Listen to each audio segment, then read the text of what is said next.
देवभूमि उत्तराखंड का मेरा भाई बंधुओं, दीदी भूलियों, दाना सयाणों, आप सबू कई मेयर नमस्कार। पहला सेवा सौंधी उत्तराखंड के राज्यपाल गुरमीत सिंह जी, मुख्यमंत्री भाई पुष्कर सिंह, केंद्र में मेरे सहयोगी अजय टमटा, विधानसभा अध्यक्ष बहन ऋतु जी, उत्तराखंड सरकार के मंत्रीगण, मंच पर मौजूद पूर्व मुख्यमंत्री और सांसदगण, बड़ी संख्या में आशीर्वाद देने आए हुए पूज्य संतगण, अन्य सभी महानुभाव और उत्तराखंड के मेरे भाई और बहनों, साथियों, 9 नवंबर का यह दिन एक लंबी तपस्या का फल है। आज का दिन हम सभी को गर्व का एहसास करा रहा है। उत्तराखंड की देवतुल्य जनता ने वर्षों तक जो सपना देखा था, वो अटल जी की सरकार में 25 साल पहले पूरा हुआ था। और अब बीते 25 वर्षों की यात्रा के बाद आज उत्तराखंड जिस ऊंचाई पर है, उसे देखकर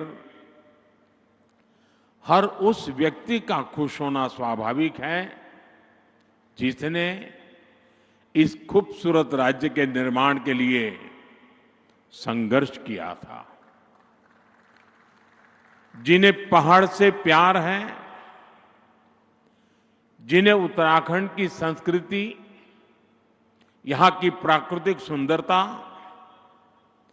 देवभूमि के लोगों से लगाव है, उनका मन आज प्रफुल्लित है, वो आनंदित है।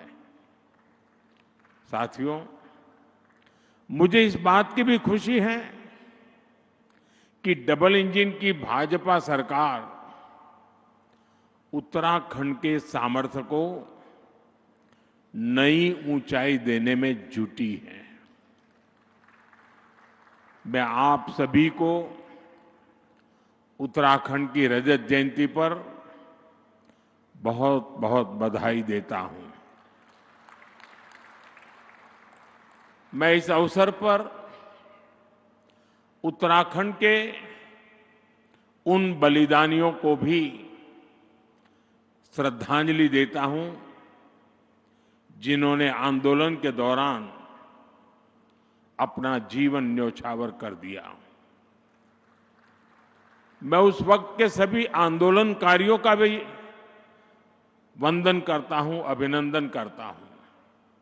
साथियों, आप सब जानते हैं उत्तराखंड से मेरा लगाव कितना गहरा है। जब मैं स्पिरिचुअल जर्नी पर यहां आता था, तो यहां पहाड़ों पर रहने वाले मेरे भाई बहनों का संघर्ष, उनका परिश्रम, कठिनाइयों को पार करने की उनकी ललक मुझे हमेशा प्रेरित करती थी। साथियों, यहां बिताए हुए दिनों ने मुझे उत्तराखंड के असीम सामर्थ्य का साक्षात परिचय करवाया है। इसलिए ही जब बाबा केदार के दर्शन के बाद मैंने कहा, ये दशक उत्तराखंड का है, तो ये सिर्फ मेरे मुंह से निकला हुआ एक वाक्य नहीं था। मैंने जब ये कहा तब मुझे पूरा पूरा भरोसा आप लोगों पर था। आज जब उत्तराखंड अपने 25 वर्ष पूरे कर रहा है, तो मेरा ये विश्वास और दृढ़ हो गया है कि उत्तराखंड के उत्कर्ष का कालखंड है। साथियों, 25 साल पहले जब उत्तराखंड नया नया बना था, तब चुनौतियां कम नहीं थी। संसाधन सीमित थे, राज्य का बजट छोटा था, आय के स्रोत बहुत कम थे और ज्यादातर जरूरतें केंद्र की सहायता से पूरी होती थी।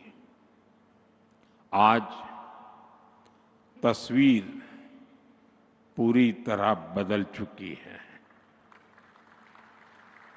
यहां आने से पहले मैंने रजत जयंती समारोह पर शानदार प्रदर्शनी देखी।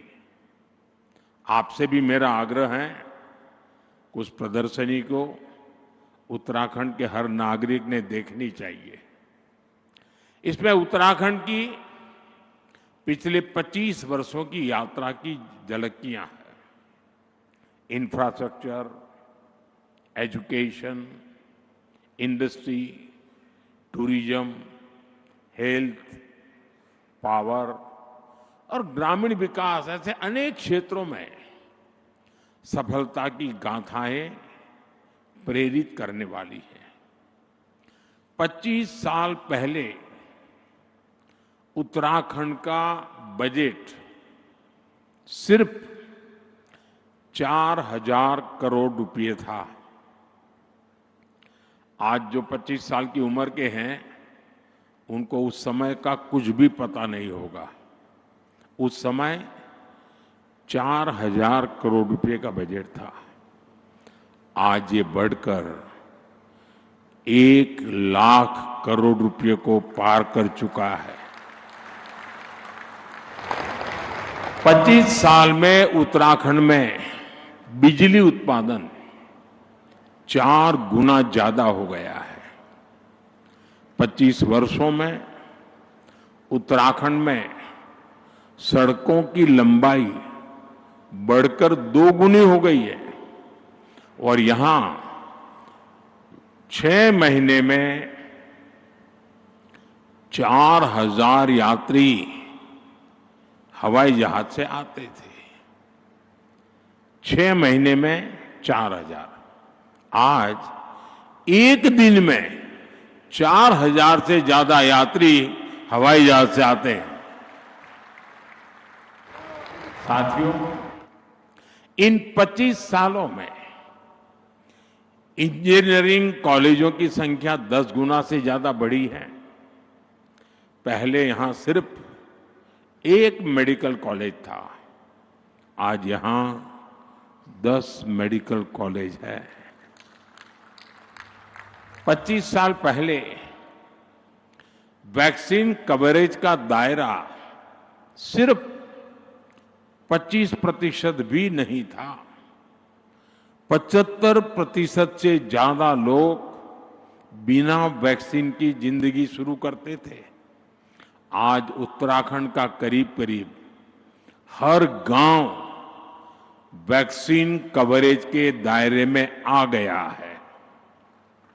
यानी जीवन के हर आयाम में उत्तराखंड ने काफी प्रगति की है। विकास की ये यात्रा अद्भुत रही है। ये बदलाव सबको साथ लेकर चलने की नीति का नतीजा है। हर उत्तराखंडी के संकल्प का नतीजा है।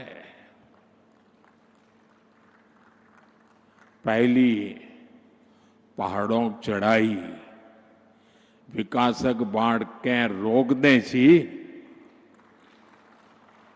अब वही बटी नई बाट खुलन लागली। साथियों, मैंने कुछ देर पहले उत्तराखंड के युवाओं से, उद्यमियों से बात की। वे सभी उत्तराखंड की ग्रोथ को लेकर बहुत उत्साहित हैं। आज जो उत्तराखंड वासियों के उद्गार हैं, उनको अगर मैं गढ़वाली में कहूं तो शायद कोई गलती तो कर लूंगा, लेकिन 2047 में भारत थे विकसित देशों की लेन में ल्याण खुणी मेरो उत्तराखंड मेरी देवभूमि पूरी तरह से तैयार छिन।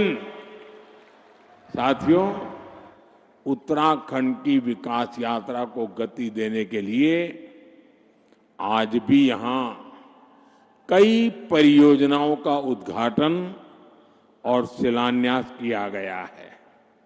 शिक्षा, स्वास्थ्य, पर्यटन और खेल से जुड़े ये प्रोजेक्ट्स यहां रोजगार के नए अवसर तैयार करेंगे। जमरानी और सौंग बांध परियोजनाएं देहरादून और हल्द्वानी शहर की पेयजल की समस्या को दूर करने में महत्वपूर्ण भूमिका निभाएगी। इन सभी स्कीम्स पर 8,000 करोड़ रुपए से ज्यादा खर्च किए जाएंगे। मैं उत्तराखंड वासियों को इन परियोजनाओं की बधाई देता हूं।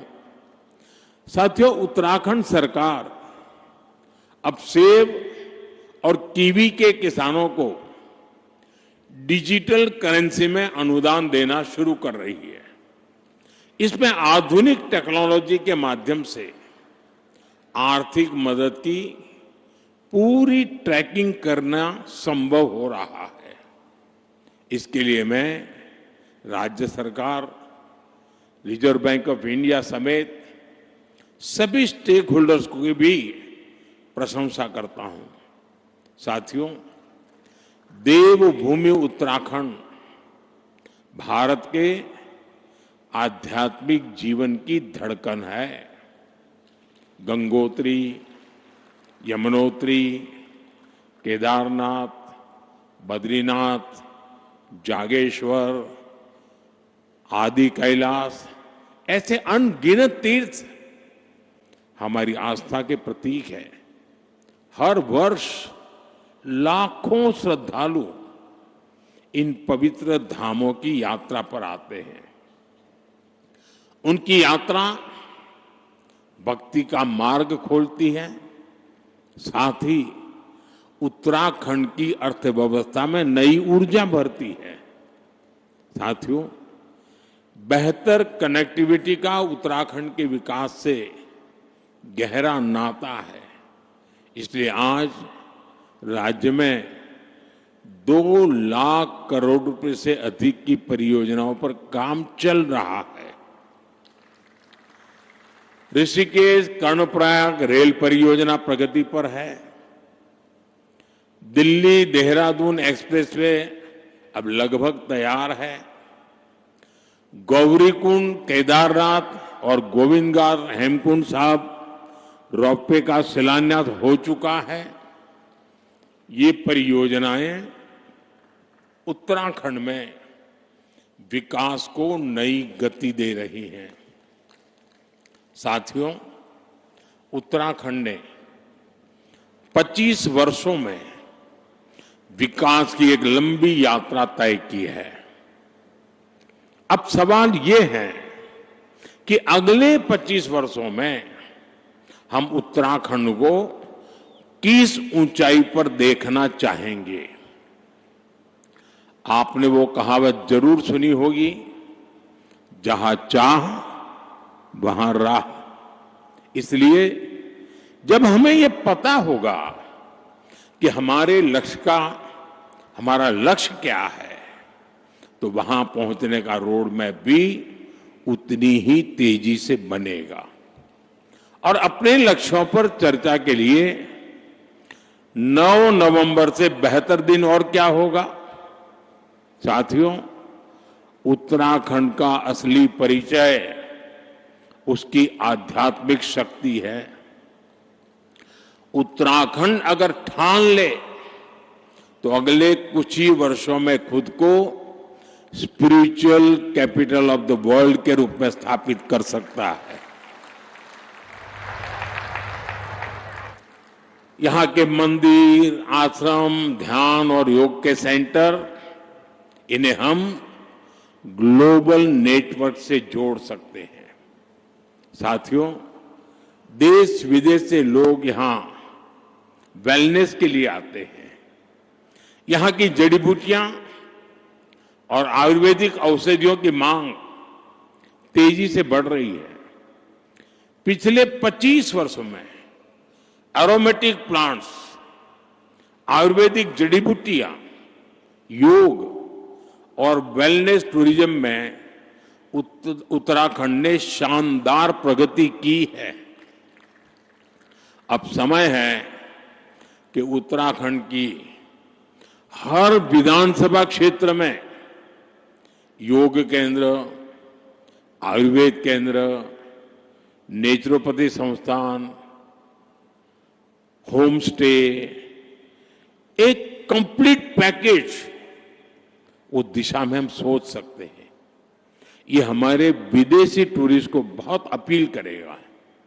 साथियों, आप जानते ही हैं कि भारत सरकार बॉर्डर पर वाइब्रेंट विलेज योजना पर कितना जोर दे रही है।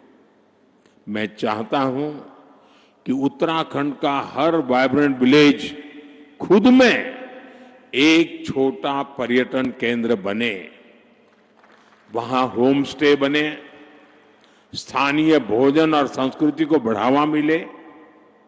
आप कल्पना करिए, जब बाहर से आने वाले पर्यटक एकदम घरेलू माहौल में डुबके चुड़कानी खाएंगे, रोट, अरसा, रस, भात खाएंगे, जंगोरे की खीर खाएंगे, तो उन्हें कितना आनंद आएगा। यही आनंद उन्हें दूसरी बार, तीसरी बार उत्तराखंड वापस लेकर आएगा। साथियों, अब हमें उत्तराखंड में छुपी हुई संभावनाओं के विस्तार पर फोकस करने की आवश्यकता है।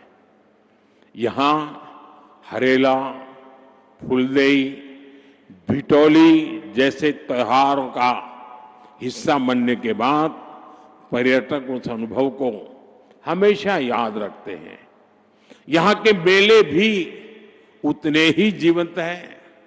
नंदा देवी का मेला, जौलजीबी मेला, बागेश्वर का उत्तरायणी मेला, देवी धुरा का मेला, श्रावणी मेला और बटर फेस्टिवल, इनमें उत्तराखंड की आत्मा बसती है। यहां के स्थानीय मेलों और पर्वों को वर्ल्ड मैप पर लाने के लिए वन डिस्ट्रिक्ट वन फेस्टिवल, अर्थात एक जिला एक मेला जैसा कोई अभियान चलाया जा सकता है। साथियों, उत्तराखंड के सभी पहाड़ी जिले फलों के उत्पादन में काफी पोटेंशियल रखते हैं। हमें पहाड़ी जिलों को हॉर्टिकल्चर सेंटर बनाने पर फोकस करना चाहिए। ब्लूबेरी, कीवी, हर्बल और मेडिसिनल प्लांट्स, ये भविष्य की खेती है। उत्तराखंड में फूड प्रोसेसिंग, हस्तशिल्प, ऑर्गेनिक प्रोडक्ट्स, इन सब के लिए एमएसएमईज को नए सिरे से सशक्त किए जाने की जरूरत है। साथियों, उत्तराखंड में 12 महीने पर्यटन की संभावनाएं हमेशा से रही है। अब यहां कनेक्टिविटी सुधर रही है और इसलिए मैंने सुझाव दिया था कि हमें 12 मासी टूरिज्म की ओर बढ़ना चाहिए। मुझे खुशी है कि उत्तराखंड विंटर टूरिज्म को नया आयाम दे रहा है। मुझे अभी जो जानकारियां मिली वो उत्साह बढ़ाने वाली है। सर्दियों में आने वाले पर्यटकों की संख्या में तेज बढ़ोतरी हुई है। पिथौरागढ़ में 14,000 फुट से अधिक ऊंचाई पर हाई एल्टीट्यूड मैराथन का आयोजन हुआ। आदि कैलाश परिक्रमा रन भी देश के लिए प्रेरणा बनी है। 3 वर्ष पहले आदि कैलाश यात्रा में 2,000 से भी कम श्रद्धालु आते थे। अब ये संख्या 30,000 से अधिक हो चुकी है। अभी कुछ दिन पूर्व ही केदारनाथ मंदिर के कपाट बंद हुए हैं।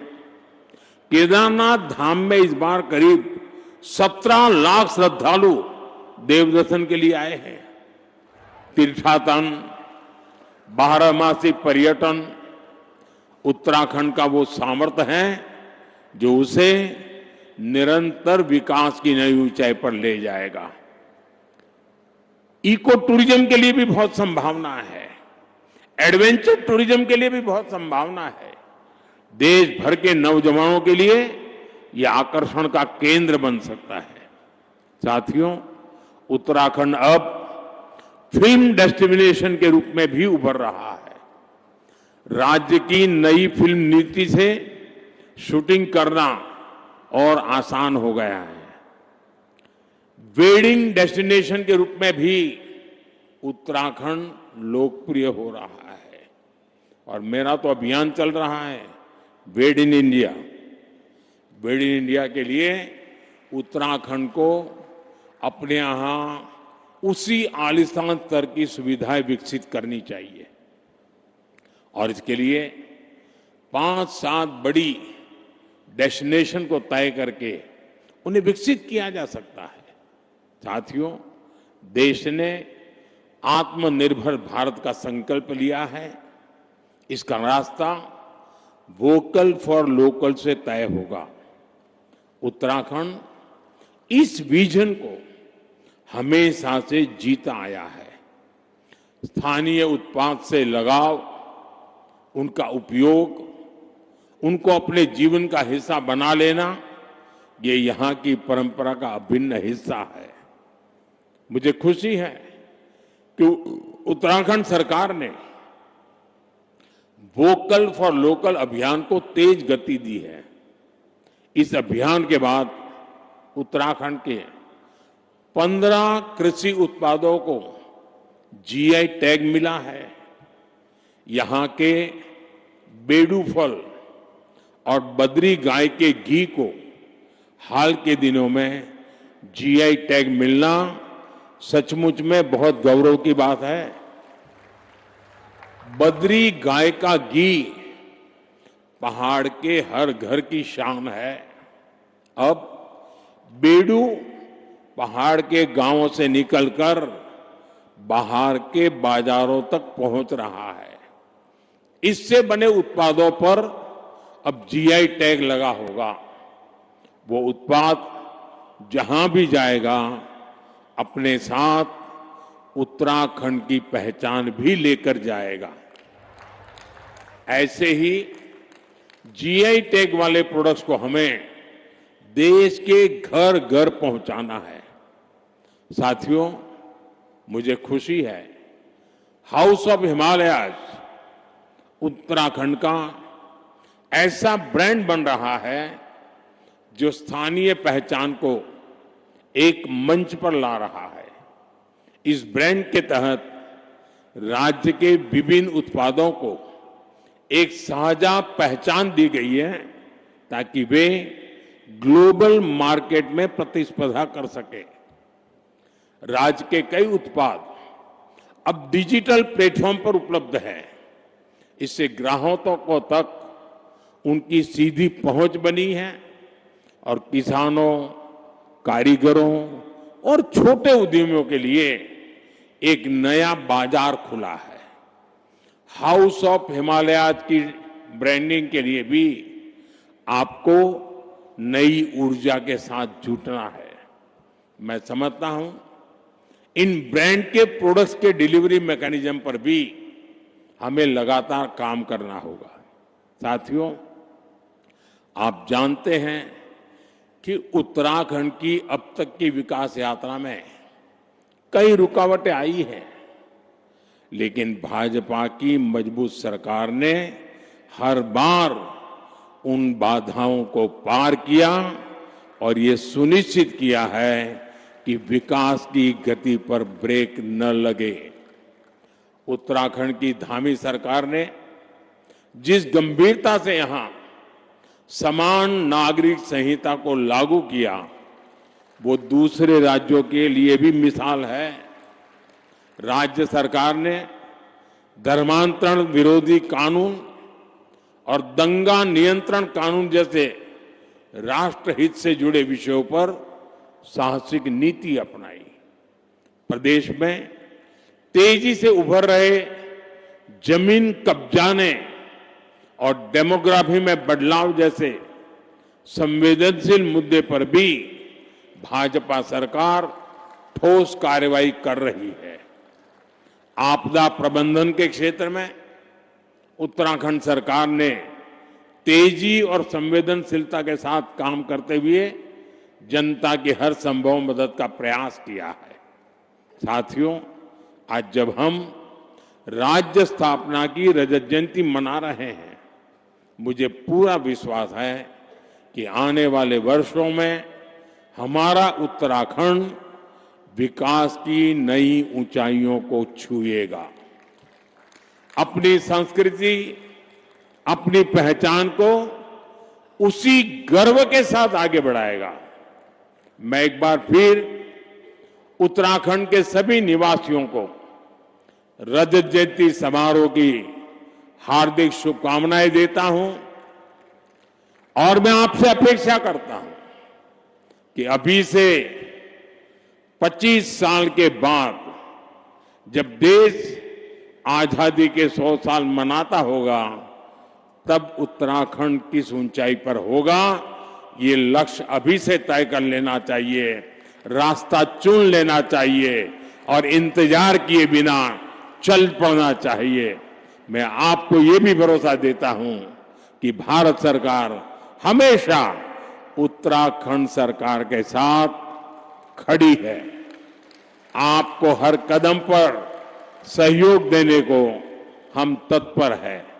मैं उत्तराखंड के हर परिवार, हर नागरिक के सुख, समृद्धि और उज्जवल भविष्य की कामना करता हूं।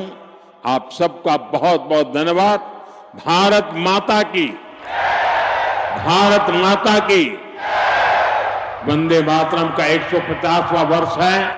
मेरे साथ बोले वंदे वंदे वंदे वंदे वंदे वंदे वंदे वंदे वंदे।